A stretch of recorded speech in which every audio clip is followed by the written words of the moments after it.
All right. There's a trap. What's going on, everybody? It's the series finale, or we think it's series finale, season finale, series finale. Obi-Wan Kenobi, 6 episodes. This one was longer, still fairly short, including credits and everything else too, but nonetheless longer, around 44 minutes, I think, with actual stuff to watch. All right, I'm going to get into the full breakdown and everything that I normally do. If you're brand new to the channel, we're almost at 50,000 subscribers, and we need you guys to come join us. If you hit that button, you subscribe. We do a whole bunch of things here. I got a Thor reaction or Out of the Theater reaction coming tomorrow. I got a Black Phone review coming up, Elvis coming up, Ms. Marvel reactions, shows, all that stuff. So subscribe.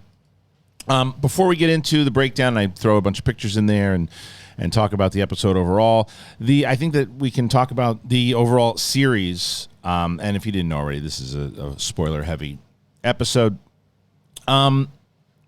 This episode in particular had really strong visuals. And there's a lot of things, as I always mention, whether you're walking around a Comic-Con or a Star Wars celebration or anywhere in general, and you see this really great art, and you're like, oh, man, I wish that could come to life somehow. And that happens about 1,000 times over in this episode. There's a lot of things in this episode that I thought were really strong, and for the finale, for the show that we got overall, this was a satisfying finale for that show. However, I do feel overall that this show was pretty disappointing. I don't think that it was, to me, it was one of my most highly anticipated things since like Force Awakens came out, and it didn't deliver. It didn't deliver, and anytime you have those expectations, it's not going to deliver, but it certainly didn't deliver in the emotional way I thought it would. Because as great as this fight is between Vader and Obi-Wan, it didn't have the impact that emotionally that I was hoping to have by the time we got there. Because I think that was due to the lack of lead up on their story throughout this series. I think that what I thought a lot of us thought was that going off of that line of Obi-Wan once thought as you did and trying to get my friend back, and they even teased it in that opening previously on in the episode 1 when Padme says there's still good in him, that was ultimately what this show was going to be about. And you get that a little bit here, but I just think by the time you've gotten to it in the 6th episode, the story hasn't really been about that for the most part. It's in his mind, and he's thinking about it, but it's not the focus. And I think that took away from the emotional battle. Another thing that I think affected this show dramatically, and I'm a big music guy, so some people are going to agree with me and some aren't. The lack of the original music inside of this series hurt this show, I think, tremendously. And for people who go, oh, well, they wanted to do new stuff, and they can't just rely on the music. Tell that to Kevin Kiner from Rebels and Clone Wars, who did a perfect mix of that. And speaking of Rebels, there's a moment in this episode where Anakin's face is revealed. It's kind of beat for beat the same moment that happened in Rebels with Ahsoka when it happened. And because emotionally how it was built up, I thought Rebels did it better. So there was just a lot that, as a character study, that it didn't pay off the way that I was kind of hoping it would with Obi-Wan. But as I was watching this episode, and I said, of everything that out of the stuff that I did like in this show, was there stuff that worked, and was it satisfying as a finale? And it was. For everything else, if you look at it, well, okay, I didn't like this. I wish this would have happened, but I'm enjoying this aspect of it. I think that, to me, that's where I ultimately landed with the show, because there was a lot that I liked and a lot that I liked to watch, that what they had set up. I just wasn't as emotionally attached as I wanted to be. And there's some stuff that left a lot of questions and things that I think that could have been omitted from this episode in general. And as we mentioned many times over, that last week, I thought Reva had a great end to where she went after the evil, and it didn't pay off. It's like, you could have went the route that other people have gone, but you didn't, because you wanted revenge, and you paid the price, because they left a lot of problems on the table by leaving her alive. One, the fact that Vader and the Inquisitor just left her there made no sense whatsoever. And then the predictable turn that we all said before the series even started. No, she's going to turn good, and there was no stakes to anything in with her, because you're like, well, oh no, is she going to kill Luke? Of course she's not going to kill Luke. Oh no, what's she going to do? Is she going to kill Owen? No. What about Beru? She's going to eat it. No. And Owen and Beru, what happened to them? They could fight. They could fight off an Inquisitor. They can't fight stormtroopers who can't shoot. So there's problems. There's problems in this overall series. There is. But I will say that, it was better than when you get to that fight, it was just, that fight does scratch an itch that we wanted to see. But you get to Tatooine, and we set us up, okay, for some odd reason. Oh, we get this guy. He's somebody's friend or uncle or somebody. And he's smacked away by Reva. And he gets his comeuppance from the beginning of the show. Yeah, so she's looking for Owen, and she's weaker. That's the thing. I don't know why she's wearing a hood at this point. She was already in town looking for people. Why is she wearing a hood? I don't understand why is she hiding out now. By putting a hood in your head? Aren't you the one that was here and strung up that Jedi? Nah, it was my cousin. Oh, okay. Hey, look, it's me. Takes the hood off. Where's Owen? So this part, I dug the throwback to episode 4 and how the ships are chasing. I think we stayed a little longer in here again, but I thought this was great where Vader is just obsessed, and I always love these scenes here, and this is some of the imagery that I'm talking about. It's so good, I wish that Imperial March would have showed up, but they showed it at the end. Yeah, I know. But this pain that he's going through, and this pain is just like this lust for revenge. It's just overpowering everything he's doing, and that part I liked very much so. And Obi-Wan can feel. Obi-Wan knows what to do, what's going on here. This had again, throwback to Last Jedi, where they're kind of being hunted down, and it's just only a matter of time before they're going to be wiped out.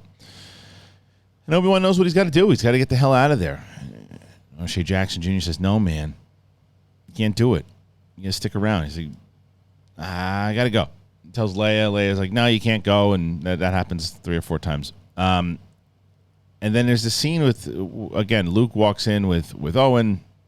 You see little Luke, and then dude comes in and he goes, "I got bad news. It's a lady with a hood looking for you." It's like every lady in the town. Yeah, but she's the one. You remember the one that was the one that almost killed you in Town Square? She's back. Oh, okay. She's looking for Luke. All right, I gotta go tell Beru. Thanks, pal. And Leia's trying to give Obi-Wan, saying, "Listen, man, you don't need to do this." Yada yada yada. They have this conversation a few times. I like where they went with Camille's character eventually, though. Too, even when he's got personality now, and the jokes didn't overpower, and he's like, "Thanks for trusting me." And they have this moment, and it shows Obi-Wan can trust again. And he trusted in him in the last episode. He trusted him again. So I like the turn where they didn't just pile on the jokes for him, and he still has his personality inside these conversations, and he winds up looking after Leia and make sure that he has got a conversation with her. So I liked that scene. I thought that was a nice scene. Beru shows up. We finally see Beru, same actress from episode 3. They got to get ready for the business. It's going to happen. And then they have blasters. They should have had those when stormtroopers are coming around. Camille has this conversation with Leia. Finally, she's like, "All right, fine. You got to go and do this. Get out of here, you big lug." And he goes. And it sets it up, but it's one of those things, again, where as I'm watching, I'm like, okay, I know that Leia and Ben have this relationship at this point because they've set it up this pretty well. So I get it. She doesn't want him to go. And he stayed on that ship for a while. And finally, he's like, "I got to go. I got to go. I'm going to leave. Hey, guys, you going to watch? You going to be a leader? Okay, I got to go. You guys okay? Thanks for protecting the Jedi and everything, but I'm going to help you. I got to go." And it was similar to the scene in episode, was it 4, when Reva keeps interrogating Leia like 6 times over. It didn't last as long as that one it felt, but it still it did. It did feel that way until, I mean, maybe that was just because you're anticipating the battle and you're just like, let's go. That certainly could be it, but it felt that way. And I think that's one of the things as I'm like, I'm not hating on this show the way a lot of people are. I'm certainly not loving it the way I was hoping I was going to. But I can also acknowledge that I don't think the writing on this particular series was it wasn't like, it's not like bad. It just didn't seem as locked in as, say, like Mandalorian, or I don't know. It just was, there was a lot of things like loose end stuff. And at one point, I think Reva comes in with a lightsaber and Luke's still there. And it's like, then why is, in episode 4, when he says, hey, I gotta, what's this? It's your father's lightsaber. It's the same thing that the Inquisitor lady had when she came to kill you that time. Oh, okay. What about what's the Force? The Force? I remember when you were running around and that Inquisitor lady with the lightsaber was coming after you and she threw you on the floor. That was the Force. So like that kind of stuff. It's like don't even get yourself in that situation. There was no need for that whole thing at the end with the turn. I mean, I don't think that the turn was needed. I don't think the story was as strong as I think they were hoping it was going to be. But nonetheless, it happened. And now we're back to Obi-Wan. I got to go. I got to get out of here. You got to go? Yeah, I got to go. Okay, go. And he does. And I loved this scene. This scene was great. This was classic to me. Vader, Obi-Wan being the master here and knowing what his student is going to do, knowing what Vader's going to do. He knows he's going to chase him. Inquisitor's like, nah, man, we got to stop this rebellion. This is the seed, my man. Let's get out of here. He's like, nope, going after Kenobi. And he's like, no, all right, I'll be back. They just ordered some Papa John's, so I'll be. You let me know if you need me. So, and that's what he does. He goes after him. He knows it's that revenge, man. What's the Inquisitor going to tell him? You yell at him. He was smart. He just shut his trap and went and ate his pizza. It's hard for me not to always love this shot, though, man. With the you get Tatooine, you get the classic shot. It's amazing. And the other thing for you guys also, I don't know if you knew this, I want to tell you guys about Athletic Greens, and I've told you about Athletic Greens many times over. And so many people have been supporting my show, and I can't thank you enough. And if you want to support, help yourselves out and get some Athletic Greens, man. I love it. I've been using it a lot. I talk about it all the time now. You guys know about Athletic Greens. Everybody even commenting, and the comments are starting to be Athletic Greens. I've tried it. I love it. I started taking it because I wanted better energy, better immune system, all that stuff. And you take one scoop of Athletic Greens, you get like 75 high-quality vitamins. You put it in a water bottle. You shake it up. I love it because it gives me it's better sleep for me. It's got a good taste. I take it when I travel places. It's got less than 1 gram of sugar. No nasty chemicals, nothing. It's awesome. It costs you less than $3 a day, and you're going to invest in your health. It's got over 7,000 5-star reviews. It's trusted by leading health experts, and it's time to reclaim your health and you arm your immune system with convenient daily nutrition. You take 1 scoop in water every day, water bottle, shake it up, that's it. No need for a million different pills and supplements. You look out for your health. So to make it easy, Athletic Greens is going to give you 1 free year supply of immune-supporting vitamin D and 5 free travel packs with your first purchase. All you have to do is visit athleticgreens.com/bigthing. Again, that is athleticgreens.com/bigthing. Take ownership over your health and pick up the ultimate daily nutritional insurance. Get it, man. Check it out. The links are in the description for all the sponsors that we have, and I hope you check it out. Help yourself out. Help the show. All right, jumping back into it. That shot of Tatooine and Luke's house and all that. We move on over, and they tell him Owen and Beru. It was good to see Owen and Beru back, though. As much as I'm breaking chops of how they're definitely more efficient in here, and then they age rapidly in 9 years, where they're just basically just peaceful farmers and don't want to pick up a blaster, do nothing. But Luke's like, all right. And then we get back to this. This is where it all. This was what they were pitching from the beginning when they were pitching it to us. And they were pitching everybody the rematch of the century. And they deliver on the fight. I'm going to tell you that right now. The fight was fantastic. The imagery of this fight was fantastic. I think that, again, I will reiterate, whether it was Duel of Fates, Battle of Heroes, Little Imperial March, any of that stuff. And I'm sure a million people over are going to be making the videos with the music attached to it, and they're always better. And I can't wait to watch them. But Obi's ready, and I liked how serene he was at this point, because he's not as, when you look at him in episode 3, he's all frazzled and he doesn't know what to do, and he's weak and he's not prepared for it. This is like the Obi-Wan that we knew, and he's like, okay, I got to get ready, and he's prepping himself for the battle in a very different way. It's like a prize fighter that's just like knows what's coming, knows his opponent, knows what he's got to do, and he's not like, he's got nerves, but he's ready to scrap. And then you get Vader's shuttle coming down. And you see this was the shot that I really enjoyed. He's got the droid, and it's like this peace and calm over him, knowing. And that's the Jedi way, right? It's like let peace and let that come over you. Let that help you in your guidance. And that was all. That also is a testament to Ewan McGregor. But this was one of the really nice moments I thought in the show that worked. And these are some of the moments that for me that make this show the enjoyable stuff that I really dug. And you get that little droid, and then Reva shows up with a hood for some reason. Why is she showing up with a hood everywhere now? I guess it was because of the symbolism, because of Anakin down the line. But I mean, she's turning more into Anakin. I guess that was kind of what they were trying to do. But who's around? What are you wearing a hood for? I mean, they know you're coming, and you haven't worn a hood the whole show. What are you wearing a hood for now? But she's wearing a hood. Hey, look. I switched my sneakers styles for a while. Sometimes I wore something I never wore, and I put them on again, and who knows? All right, so Owen says to Beru, "You got to do this. You ready to do this?" And she's like, "Yeah, stupid. I gave you the guns. Let's do it." And then Vader shows up in the shuttle,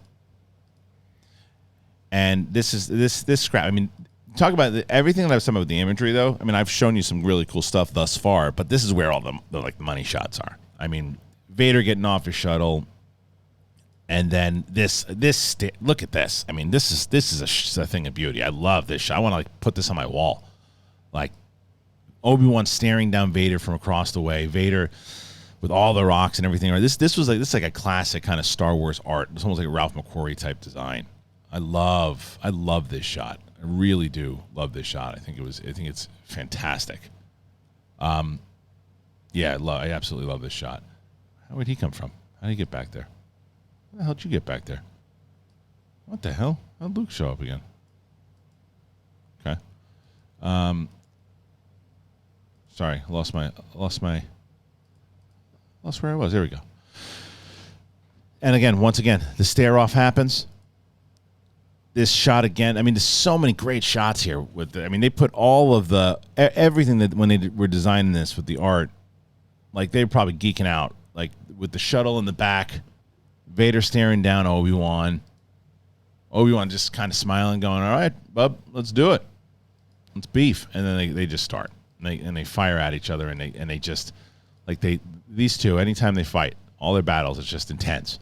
And they go at it, and there's like that, and then they pulled back. With the moon in the background. This was the type of stuff where some people are giving Deborah Chow a lot of crap, and I think there's some stuff inside of this series that I didn't love, but I still think she's a phenomenal director. And this type of stuff is where I stick by that. When you look at these shots that she's using and the stuff that she's doing and the way that she's shooting these fights, I think that this particular battle was great. It was great. I love this battle, but the problem was, again, everything that was leading up to it. Like, I wanted to be an emotional mess watching this match. You know, the same way, like, no, Anakin, come on, brother, come. And even if you know he's not coming back, but the fact that the way that they hopefully kind of setting that up of, I got to get my friend back. Padme told me that they're still good in him. Maybe she's right. Fast forward. Obi-Wan once thought as you did. Go back. And now when we get there, it's like, okay, he's going to make this move. By the time we get to that the face slash at the end, and he's like, come back, Anakin, you know, I can save you. I can help you. And he's like, Anakin's dead. Like the lines and the stuff that he said, Anakin or Vader says to Obi-Wan, great. I think it played out really well. Problem was, once again, not locked in as much as I think that if we were, from previous episodes, that it would have had more impact, and music would have played more, because look at the music when they use the Imperial March when Vader's talking to the Emperor, and we'll talk about that in a bit. Very impactful, and I think that's kind of the point that will be made in interviews and stuff too. Is, well, we wanted to introduce it there because that's the lead-in to everything we're going to see. Yeah, but they use it in Rebels, and I know Rebels is afterwards still, but it still, you would have had way more of an impact. And even and fine, if you want to have that argument, well, then why not Battle of Heroes? Why not? If you look at any video that anybody has made, putting in the original music. And it's not just because it's familiar; it's because the emotion that these characters have gone through, and the same reason that I just watched a video the other day when you had Henry Cavill flying around with the John Williams theme, and not just because it's John Williams, but because that theme in general has been. Or I'll use a better example, so it's not John Williams all the time. But in the second Avengers, when the Avengers are teaming up, they didn't use the theme; it pops in very briefly. When it comes back in later movies, especially in Infinity War and Endgame, it's just so much more impactful, not just because it's a great score, because you're attached to it, and because emotionally you're attached to it, and it's familiar. So when you're doing a familiar show, like I understand if you're doing a show of characters, even in the same timeline, that have nothing to do with any of these people, and you'd use all new themes, and I can, for Mandalorian, right? I understand that there's a lot of people inside of that. You don't need to use the Force theme and other things, and you used it once Luke came back, because that was his theme, and you're familiar with it. So I think you would have had way more of an impact in this fight. As good as this fight was, I think it elevates by about 100 or 200% if you had put that kind of music in there, I think, anyway.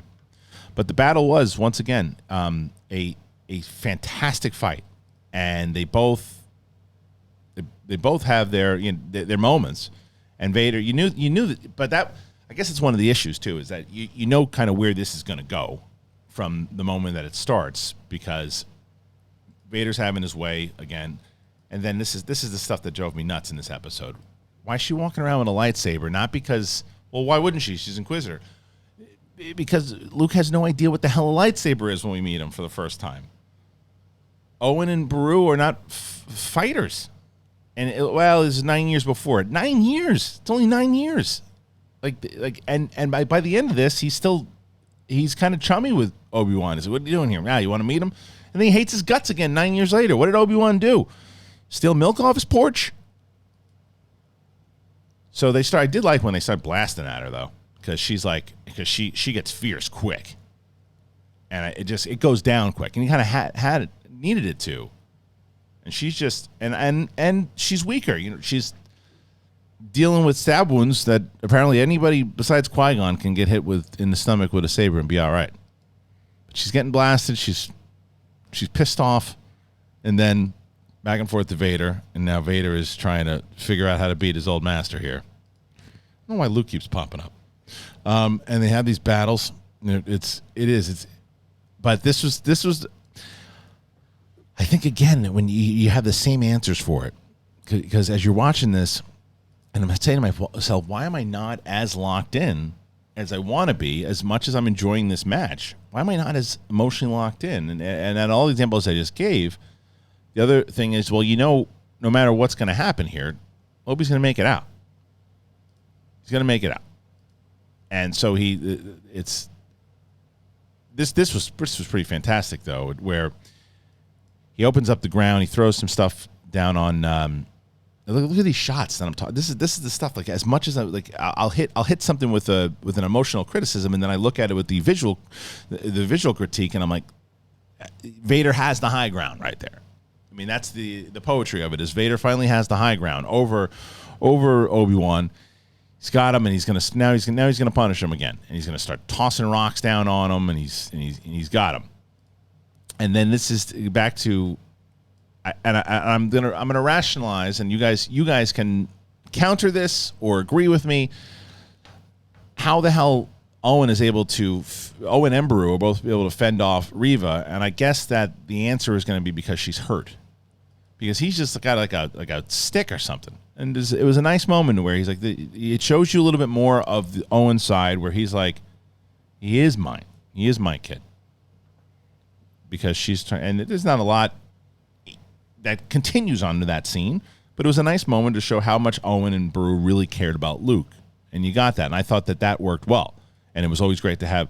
I think that's, one of the things that where you can say why this particular scene, at least we get to have them back and to show this relationship with Luke. So I get it. I don't know what the hell. This is this OBS, man. What's happening here? I can't find it, guys. There it is. All right, so now he's got a stick, and he just starts poking her with the stick, and he goes, "Get out of here, you." And she's like, "Nope, you're out of here." And she now fights Beru, and Beru says, "Close your eyes, don't see the lightsaber. You're not supposed to know what one is. Get out of here." And he gets out, and he runs across, and she doesn't kill anybody anymore. So right then and there, she in the beginning, some poor old lady just sitting around saying something, and Reva cuts her hand off. She's slashing Jedi. She's doing all this shit. She's pissed in the beginning, and she's wiping people out left and right. Now, she's equally as mad now, but she's letting people go because she's more worried about Luke and just the revenge, but she's not slashing. And these people just are shooting at her and doing anything. She's letting them go. Everybody lets everybody go in this show. It happens again in the show later on as well. But she lets him go because she's more concerned with Luke. When Luke runs away, that's a pretty cool shot as well. She's pretty determined to go get him. Obi-Wan now, this scene was pretty fantastic as he's laying down and he starts once again using the peace and the serenity of the Jedi and listening to all the stuff that had happened in the past, but getting himself out. And it's like that. It's that come to Jesus moment, right? Because he comes out and now here's Vader. He senses it again, and then they go at it again. But this time, Obi-Wan's leveled up. Now he's ready, and he pushed. I love that. I'm gonna force push you. He's like, no, bitch, I'm force pushing you this time, and he pushes him and tosses Vader's ass. And it was awesome to see the vulnerable side of Vader now, and seeing him lose a little bit more in a battle like this, and how he kind of ultimately slows down. I don't know how I feel about this. And I want to hear from you guys how you feel about this. If Obi-Wan is this powerful and he's lifting up rocks like this and really firing things over, only 9 years earlier. First of all, why do they need Luke? I guess that's why they call him on to do this by himself. But I mean, I'm getting too old for this, I guess he says in episode 4. But he's like, yeah, man, but did you see yourself 9 years ago? You picked up like half a mountain and threw it at Vader. And by the way, can I ask you why you didn't kill him a second time? You just let him sit there why do you want me to do it? You made me kill my pops when you could have just done it yourself? You're a real butthole. He's like, yeah, but watch what I can do with these rocks. And he starts firing the rocks at Vader, and this is brutal. He's just like hitting him, and then Vader knows he's in trouble here. He starts kind of wheezing a little bit. And we're back to Reva. Force pushes Luke onto the floor. And then now it's like I said, this reminded me of a Tyson fight. But like Vader comes in Tyson 86, but he's pretty much fighting like Tyson 2003, 2004. Because he's opening himself up. He's trying to throw big haymakers, and he's just getting lit up with combinations. And that's what happens here. He just can't. Now he's just overpowered. Obi-Wan's just messing him up, throwing shots, and slashes him across his back. Love this. I mean, this was a great battle. Great battle. And then he stands up again. There's no quitting this cat. But then, boom, right across the face. And I was absolutely thinking of Rebels at this moment because you knew it was going to happen, and you knew they were going to see Hayden's face. And I think that's probably going to be the argument from a lot of people, is that the difference is that we actually get to see Hayden's face this time. You actually get to see him because in animation, it's obviously the animated version of Hayden Christensen, but here he is. And this is what I'm talking about. This moment here. This emotion, and this is all brought to you because Ewan McGregor is such a phenomenal actor and everything, and you feel it, you're supposed to feel it. But this right here, this moment, like this was the whole crux of what the show could have been about. With the mission, every single episode, about more the history of it, the understanding of what Vader's been doing, what has happened leading into it, convinced that he can bring his buddy back, convinced, because the way he shuts down here, and or just like is like, oh, my friend Anakin, and then Anakin's like, Anakin's dead, and don't worry about it, you didn't kill him, I did. And then this sets up, and I thought did some good stuff with episode 4, because we get the reason why he calls him Darth. We get the reason why he's like, my friend is dead. We get the reason why he's learning all these things about Anakin in that moment, and that's why I said a young Jedi named Darth Vader killed he betrayed and murdered your father, and that's where that comes from. So I liked that. I thought that was good. But then, like I said, it's like you get where he tells him, oh, my buddy's dead. He's like, all right, well, I'm going to destroy you now. Let's do it. I killed him the way I'm going to kill you. Let's go for it. And he goes, nah, I'm going to go now. I think Inquisitor left me some of that Papa John's. So, see you later. Bye. And he just leaves. And then he's like, no, come back here. Arr. And it's like, why in the world would you leave this guy alive again? Didn't you learn your lesson when you left him on? This is the second time that Obi-Wan has done this, and millions of people have died afterwards. You had him. You had him twice. You had him the first time on Mustafar. All you had to do is go, you're a marshmallow. And now you have him. He's done. He can't. You've clearly beaten him. You've beaten him. Take him out. What are you doing? If your friend's, well, my friend's truly dead then, and you killed him, well, I'm not going to avenge my friend. I'm just going to see you next time, buddy. Like, I don't know. It was I was like, what are you doing, Obi-Wan? Go get him. Make some boneheaded decisions there. So he flies away, and Reva's still hunting Luke, and there's this moment. And again, I think that this moment is nice, and I understand it. I just didn't have the emotional impact I think they wanted me to have. I didn't have the emotional reaction to it that they wanted me to have, because this is again, she's got the hood up because you want to go back and forth. She sees her younger self. I thought this was a powerful moment.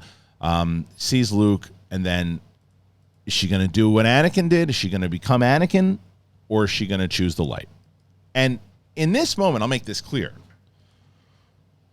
For the obvious reason, we know she can't kill Luke.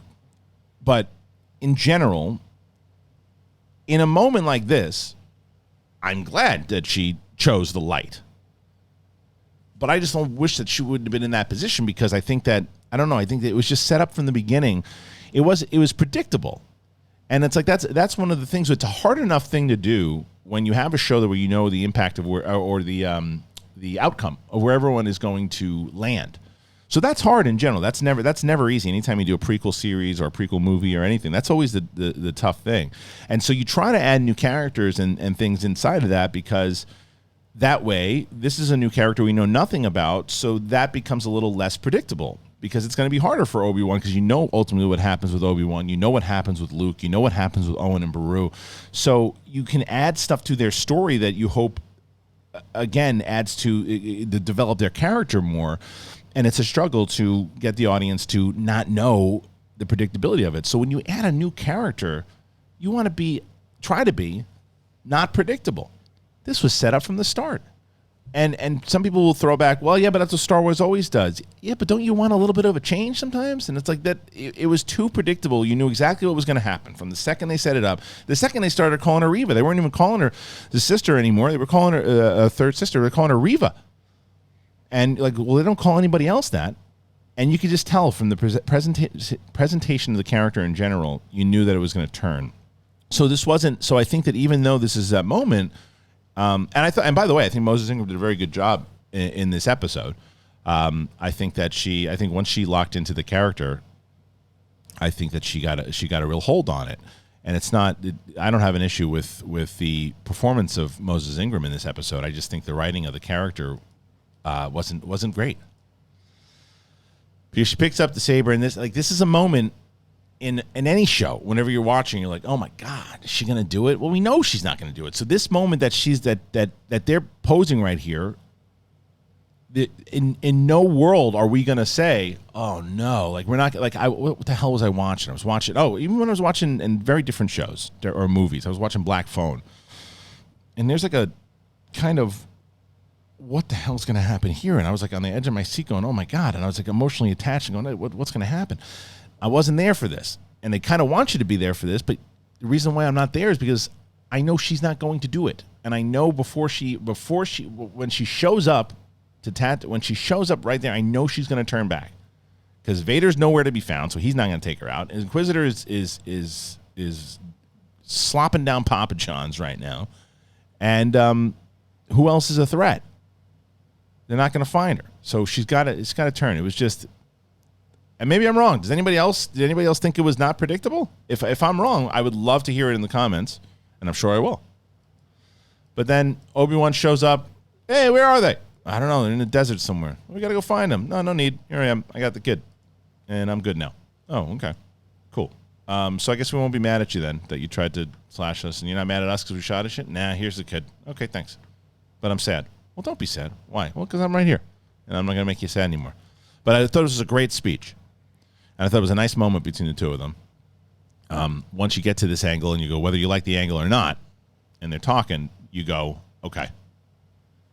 This is a nice moment. You chose it right. And she's like, it's her understanding. This is where I thought Moses Ingram did a really great job, where she doesn't really understand yet. She thinks that she failed because she didn't avenge, because she felt like she was weak, because that's what she's been taught. She felt she was weak. And she felt that she didn't avenge her friends and therefore let them down and failed them. And Obi-Wan's like, no, that's not. That's exactly why you succeeded. And I thought it was a very sweet moment. I thought it was a good moment. And I thought that if you're going to do the turn, I thought that particular turn worked really well. And that's what I was talking about when I'm saying like there are a lot of moments in here that worked for me, and there are a lot of other ones like just logic and overall because of the way that the show in general has panned out, I think has hurt it just a bit. But this was a sweet scene by Moses Ingram, and I thought she did a great job. And I thought that it was, even though I don't like the decision of turning her good again, I think that she played the turn really well. She drops the symbolism, drops the saber. Hopefully nobody finds it. Maybe the old lady finds it from Rise of Skywalker. Who are you? And then this scene, pretty fantastic. We were wondering if we were going to get the Emperor back. We get him back. He looks great. This is one of the best. The way that they made him look here, very similar to more Jedi than Monster Revenge of the Sith, which I thought this, and I liked it. And he's calm and he's not angry. They don't always. It's like when you do an Arnold impression. Some people when they do Arnold impressions, and sometimes he just talks like this and said, "Come on, come over to my house, some whiskey and Lulu." And come in the potty. And that's the same thing with Emperor. Every time you do the Emperor, he's always like, and now you will die. And I still love Arnold in there. But instead he's like, Lord Vader, your emotions, or whatever the hell he says to him about Obi-Wan. But he's calm and he's not angry, and he's more calm. He's like, I see you're a little pissed off, my friend. What's going on? Tell me about it, buddy. So I like that scene, and then it's this is where we get the Imperial March, and he's like, no, I'm not going to worry about Obi-Wan anymore. I'm good. And then the Imperial March goes off, and then we get this Alderaan scene. We get the blaster. I thought that was a nice moment, by the way, that I skipped over before when Leia gets Tala's blaster, comes and sees him. Again, great moments here between her parents, but a good moment. Obi-Wan shows up, and he doesn't tell her about who her parents are, but he tells her in a way where he's like, this is what you have, and these are the good things that both your parents had that you have. And I thought that was a great moment. I still think Leia would probably be like, wait a minute, you know who my parents are? Tell me. But he leaves. So see you later. Wraps up his cave, says, I'm out of here. This moment, it's a great moment because they're good actors, where he says to him, what are you doing back here? Hey, I just wanted to say, you were right. I'm out of here. Well, why is if Obi-Wan told him he's right and he's just going to be in the shadows, why is he still pissed off at him by the time we get to episode 4 and calling him crazy old man? And there's hello there with Luke. Some people are upset that they met. Why? In episode 4, he knows him. So I was wondering if he means old Ben Kenobi. He's 10 years old. If met him a couple times. If my kids met somebody who was like, oh yeah, is that the guy that my dad introduced me to like 9 years ago? What was his name? Oh yeah, old Ben. Right. Yeah, I think that's. I don't have an issue with that at all. And then we get yet again if you get the Obi-Wan, he shows up and there's the Force Ghost.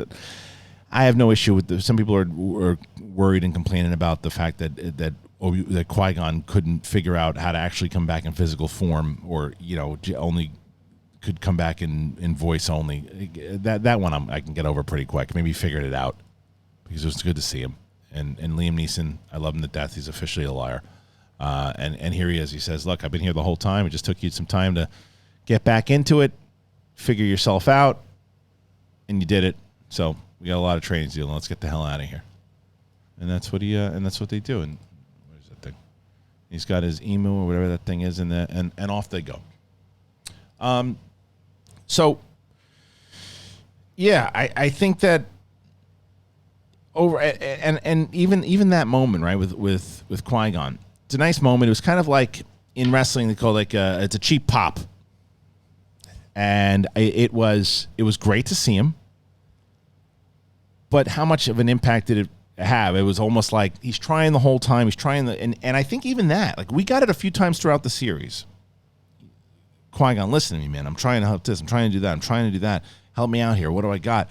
And then it's when he's finally able to get a piece that Qui-Gon is able to appear to him.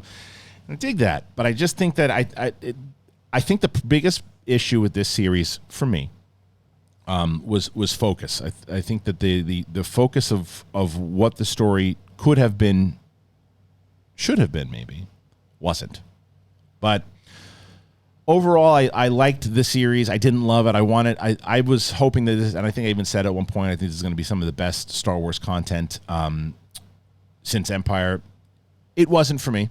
I still think Mandalorian 1 and 2 are far superior. I would say 2 is the best, then Mandalorian Season 1. Boba Fett, I think the Mandalorian episodes, for sure, and the stuff with Luke, far superior than what stuff that we got here. But overall, I think that I enjoyed the series more because it's just the stuff in Star Wars that I like more. But it's stuff. I understand. It's funny when I see people are with a lot of criticisms for the show. I see them. I understand them. I get them. But I also understand the love for it, and I understand the visuals and the things that we see for this show were outstanding. But hey, man, it's the same thing. And I stand by. People keep asking me this question. Hey, you still like Star Wars TV? And you think there's too much of it? Don't you think that it's got CW quality? I love it, and I would take TV 10 times over film, every time over. Why? Because we're going to be discussing another show in August, Andor, and if the now there's two arguments, and I understand this. If the show is amazing, and people are going to be loving the show, everyone's going to love Star Wars again. Everybody's going to be all over the moon about Star Wars and saying, "Oh, they should have done Obi-Wan like this. If they would have done this, oh my God, where did this come from? This is the way that Tony Gilroy should be doing everything." That's what's going to come if it's great. Now, if it sucks, the same thing is going to happen. That's happening here. They should stop doing Star Wars forever on TV. TV's not working. Blah blah blah blah blah. And then Mandalorian will come out, and then Mandalorian's good, but everything So this is the beauty of streaming for me, is that it's there for you to watch. If you're paying for the app for whatever it might be. Maybe it's not even for Star Wars. Maybe it's for Marvel. Maybe it's for kids movies. Maybe for if you have kids or whatever it is. Either way, you watch the show, you like it, you don't like it, you share your thoughts, and that's what you do. So anyway, that was the overall. It was a long one here. It was 45 minutes, and then I also would like to. I gotta let you guys know before you go, get yourself a Rumpl blanket, man. Man, this stuff is really good. I have one before my daughter. We soccer, and I throw it down on the field, and it's so comfortable. And there are tons of blanket options that you can get, but there's only one that is dedicated to sustainability. I almost got it out there. They have over 135 prints. Rumpl's perfect for indoors, outdoors. You take it to the beach, camping, picnic. It's great. It's really comfortable. And my wife was skeptical at first. And she's like, "Wow, I have blankets. I go, try this blanket." She loves it. She takes it everywhere when she goes to the beach, when she goes to. And then she takes the kids anywhere. She goes and uses the Rumpl blanket. They're weather resistant, they're durable, and they're cozy. So get 15% off, and you can use the code at www.rumpl.com/bigthing and use that code BIGTHING. Try one out and let me know what you think, by the way. Very curious to hear. All right. I like you guys. You guys are cool. And I'm happy to look. Well, there he is. There he is. It's Qui-Gon. It was good to see him, though. Come on. Obi-Wan Kenobi. Oh, I guess I can finish with this. Season 2. Same way I feel about Boba Fett. Let's move on to something else now. I don't need to see a season 2. Let's move on. Let's move on to something else. You got all these different things. Whether there's that rumor that I put out there yesterday with Cal Kestis. There's the Acolyte. Andor's going to have a couple seasons. Let's focus on the other stuff. I think put it in the can. Obi-Wan Kenobi, there's some great moments in it. You go back and revisit it whenever you want. Same thing with Boba Fett. Let's move on. What say you guys? Go ahead and let me know. And if you haven't already, please subscribe. Let's get us to 50,000. Thank you. And we're going to be doing another spoiler discussion with myself and Steph Sabra tonight for this. So check out Sith Council on the Big Thing. All right, guys. Thanks. Peace.